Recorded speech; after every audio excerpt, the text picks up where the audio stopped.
Magandang araw po na andito tayo ngayon sa may harapan ng Villamor Air Base at dito sa Gate 5 ng Villamor Air Base kung saan nga dinala dito si dating Pangulong Rodrigo Duterte mula yan sa NAIA Terminal 3 pagkalapag nito mula sa Hong Kong. Si dating Pangulong Rodrigo Duterte batay na rin sa kumpirmasyon ni Senador Bongo ay dinala dito ng mga tauhan ng Philippine National Police mula sa NAIA.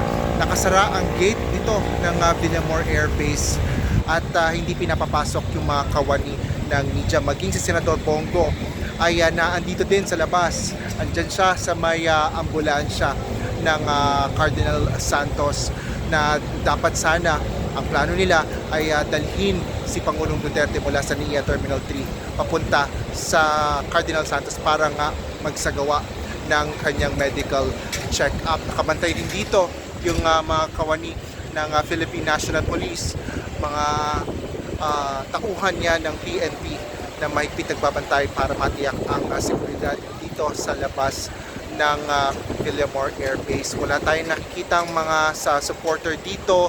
Kung mayroon mang na nagpunta dito ay meron pa isa-isa, pero yung mga grupo wala naman ditong grupo ng mga supporter. At habang tayo dito, kung ano yung magiging update kung saan dadalhin si dating Pangulong Duterte mula dito sa Villamor Air Base, mamaya ay magbibigay tayo ng update.